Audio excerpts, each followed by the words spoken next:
नमस्कार दोस्तों, ये वीडियो सिर्फ देशभक्त देखें। आया था कोई गंगा का लाल बनकर, रह गया इजराइल और अमेरिका का दलाल बनकर। दोस्तों, अगर आपको कहीं कोई अंधभगत मिले तो उससे प्यार से बात करना और बोलना आपका मिशन पूरा हो चुका है, देश बर्बाद हो चुका है, अब तो अपनी आंखें खोल लो। दोस्तों, हम ऐसे दौर में जी रहे हैं जहां एजुकेशन सिस्टम की धज्जियां उड़ गई हैं। अभी आपको पता होगा, अभी हाल ही में नीट का पेपर लीक हो गया और लीक करने वाले कोई और नहीं, सत्ता में बैठे लोग हैं। जो लोग खुद अपनी डिग्री दिखाने से डरते हों, आपको उम्मीद है वो एजुकेशन सिस्टम को सुधार देंगे? मुझको तो कोई उम्मीद नहीं है। दोस्तों, अभी नीट का पेपर लीक हुआ था, किसी ने आवाज उठाई? जिन लोगों को आप फॉलो करते हो, किसी भी संत ने, किसी भी क्रिकेटर ने, कहां गया विराट कोहली, कहां गया रोहित शर्मा, कहां गया अमिताभ बच्चन? और जिन संतों को तुम सुनते हो टीवी में, उनके प्रवचन सुनते हो, कहां गए वो बाबा धीरेन्द्र शास्त्री बागेश्वर वाले? कहां गए अनिरुद्ध आचार्य? ये सब फर्जी हैं, ये आपके भले के लिए नहीं है। अगर ये लोग एक ट्वीट कर देना, सरकार पे दबाव पड़ता है। ये लोग कोई ट्वीट नहीं करेंगे क्योंकि सरकार के ही आदमी हैं, इनको अपना फायदा चाहिए। सरकार से सवाल पूछने की हिम्मत नहीं इन लोगों में। ये फर्जी लोग हैं, नकली लोग हैं, ये देशभक्त नहीं है। हमारे युवाओं के भविष्य के साथ खेल रहे हैं ये लोग। इस डोगी मीडिया ने तो सारी हदें पार कर दी हैं। वो इस नाकामी को भी छिपाने की कोशिश कर रहे हैं, मुद्दे को भटका देते हैं। नीट परीक्षा लीक हो गई, बेरोजगारी बढ़ गई, लोग भूखे मर रहे हैं, आने वाला समय बहुत खराब आने वाला है, लेकिन ये लोग बातों को घुमा देते हैं, जनता को गुमराह कर देते हैं। इन्होंने क्या बात बनाई पता है आप लोगों को? एक गोबर पात्रा है इनकी पार्टी में, वो बोला राहुल गांधी ने 54 देशों की यात्रा की है, 60 करोड़ रुपए का खर्च किया है। अरे भाई, जो असली मुद्दे हैं हरामी, उस पे बात करना, क्यों गुमराह कर रहा है जनता को? जहां से इस पात्रा ने यह डिटेल निकाली है, 60 करोड़ रुपए अपनी यात्रा पे राहुल गांधी ने खर्च किए हैं। अरे हरामी, तुम्हारी ईडी है, तुम्हारी सीबीआई है, तू खुद इंक्वायरी कर लेना, हर डिटेल वहीं निकल जाएगी और जेल में डाल दो अगर कोई कमी है तो। अरे मूर्ख क्यों बना रहा है पब्लिक को? असली मुद्दों से क्यों भटका रहे हो? अरे ईडी तुम्हारी, सीबीआई तुम्हारी, इंक्वायरी तुम करो ना, कोई कमी दिखती है जेल में डाल दो। इससे ज्यादा क्या कर सकते हो तुम लोग? कोई फर्जी केस लगा दोगे? पहले से ही राहुल गांधी के ऊपर 33 केस हैं, उसको कोई फर्क नहीं पड़ता। वो पढ़ा लिखा आदमी है, गलत काम नहीं करेगा, हर चीज का हिसाब रखता है वो। अब मुझको यह बता, 2014 से 2025 तक हमारे प्रधानमंत्री ने 59 देशों की यात्रा की है, 815 करोड़ रुपए का खर्च आया है। ये बताओ, उन यात्राओं से हमारे देश को क्या फायदा हुआ? ये डिटेल तो बताओ। दोस्तों, ये सब ड्रामे तो गोदी मीडिया के, डोगी मीडिया के लोगों का ध्यान भटकाने के लिए हैं। राहुल गांधी यात्रा से कोई मतलब नहीं है। अब आप ये देखो, तेल महंगा होने लग गया है। दोस्तों, पेट्रोल 3 रुपए महंगा हो गया। क्या आपको पता है और देशों में पेट्रोल सस्ता हुआ है? ऑस्ट्रेलिया ने 17 रुपए पेट्रोल कम कर दिया है, उन्होंने अपनी एक्साइज ड्यूटी कम कर दी है। नेपाल, एक छोटा सा देश, 2 रुपए पेट्रोल कम कर दिया और 12 रुपए डीजल के कम कर दिए। जर्मनी ने 17 रुपए पेट्रोल पर घटा दिए, 19 रुपए डीजल पर घटा दिए। ब्रिटेन में 100 पाउंड की राहत बिजली पर दी जा रही है। हमारे देश में क्या है? अभी इलेक्शन था, सब कुछ ठीक चल रहा था, इलेक्शन के खत्म होते ही सब कुछ महंगा। मोदी जी विदेश यात्रा पर बोल गए, भाई विदेश यात्रा मत करो, खुद 5 देशों की यात्रा पर चले गए। उनको कोई मतलब नहीं है, जनता को उसी के भरोसे पे छोड़ दिया। ऐसे ही कोरोना में किया था।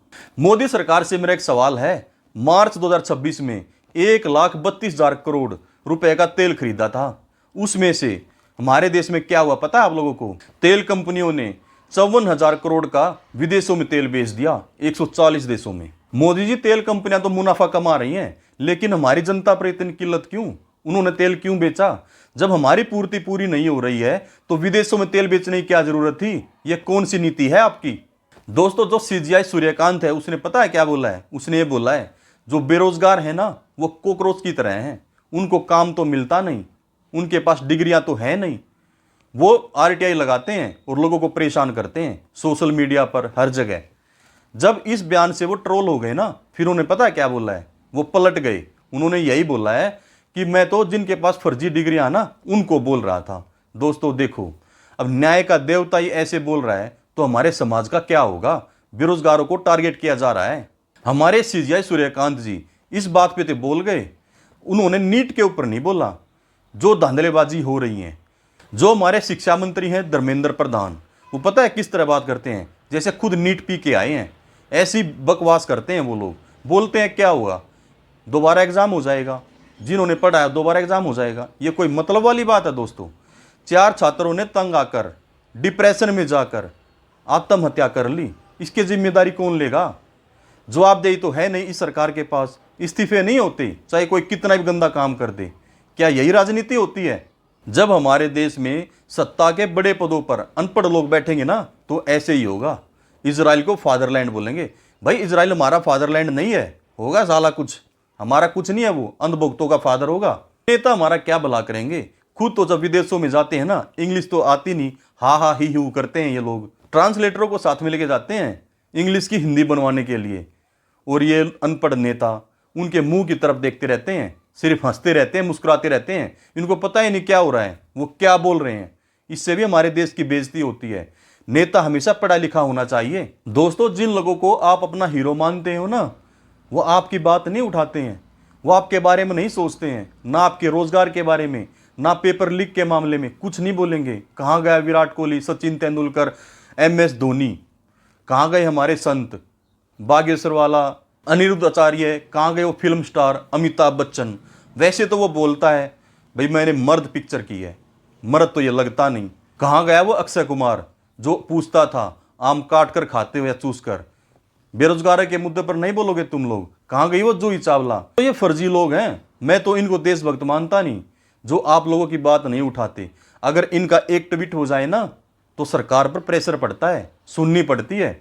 हमारे रुपए की हालत इतनी बुरी हो गई है, 96 पर पहुंच गया है, फिर भी इनको शर्म नहीं है। एक वो गंजा अनुपम खेर, जब रुपए कमजोर हो गया था 2014-15 में, मनमोहन की सरकार थी, तब उसने ट्वीट किया था बड़ी हालत खराब है। अरे अब गंजे अब क्या होगा तेरे को? अब क्यों नहीं बोलता? अपने बाप से डरता है या तेरे को रगड़ देगा मोदी जी? बोल तू। दोस्तों, आपकी आवाज उठाने वाला सिर्फ एक ही नेता है, वो है राहुल गांधी, जो हर बात पर हर मुद्दे पर बात उठाता है। अरे इन लोगों से डरता नहीं है, आंख में आंख मिला के बात करता है, क्योंकि उसको पता है जनता ही जीवन है, जनता ही है जिससे वो प्यार करता है, उन लोगों के बीच में रहता है। दोस्तों, आपको एक बात और बता दूं, शायद आप लोगों का ध्यान नहीं होगा, हमारे मंदिरों में ना 25,000 टन सोना है और हमारी जनता के पास 18 से 20,000 टन सोना है। सरकार की नज़र उन्हीं पे है। अब ये लोग देशभक्ति का नाम देकर उस मंदिरों के सोने को लूटेंगे, इनका यही प्रोपेगेंडा है। दोस्तों, एक और न्यूज़ सुनने में आई है, मोदी ने अपनी दोस्ती निभा दी अडानी के साथ। सुनने में ये आया है अमेरिका में अडानी 10 अरब डॉलर का निवेश करेगा, लगभग 15,000 नौकरियां देगा। उसने फ्रॉड किया था। और पता है वकील कौन है? डोनाल्ड ट्रंप का नज़दीकी वकील है वो, जो अडानी का केस लड़ रहा है। मेरे ख्याल से मोदी जी ने तो अडानी को बचा लिया, लगता तो यही है। जो डील हुई थी अमेरिका के साथ वो सक्सेस हो गई है। दोस्ती के लिए, दोस्ती पहले है हमारे PM के लिए, देश बाद में है। दोस्तों, एक बात बताओ, जब हमको सस्ता तेल मिल सकता है ईरान से, रूस से, तो हम वहां से क्यों नहीं खरीदते हैं? हमारे मोदी जी वहां से क्यों नहीं खरीदते हैं? जहां से महंगा मिलता है अमेरिका से, वहां से क्यों खरीदते हो? क्यों डरते हो? 56 इंच का सीना दिखाओ ना, क्या हो गया? जो हमारा ईरान से तेल आता था ना, 6 से 7 दिन में हमारा जहाज आ जाता था। ईरान हमें सुविधाएं देता था, हमारे जहाज का इंश्योरेंस वो भी देता था, और हमारे रुपए में व्यापार करता था, और हमें 60,000 करोड़ का क्रेडिट देता था। यूको बैंक ईरान ने बचाया था हमारा। दोस्तों, आप बताओ, ऐसी क्या मजबूरी है हमारे PM ने जहां से सस्ता तेल मिल रहा है वहां से लेना बंद कर दिया, और अमेरिका के दबाव में आकर वहां से तेल लेना शुरू कर दिया जहां महंगा मिलता है।